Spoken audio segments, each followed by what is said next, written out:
Гърция е безбожно задлъжняла. Италия е безбожно задлъжняла. Вече и Франция и Германия са.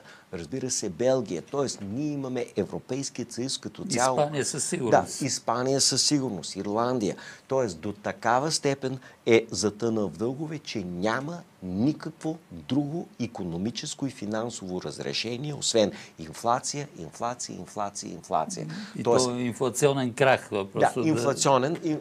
Да, сега не е задължително да е крах, но може да е така, както става в 70-те години на щатите, с под формата на стагфлация, където, примерно, доходите се качват 2 пъти, ценовото равнище се качва 5-6 пъти, доходите падат 2-3 пъти, спестяваните се обезценяват 2-3 пъти. Държавните не изчезват, просто имаш 700 хиляди и стават 200 хиляди.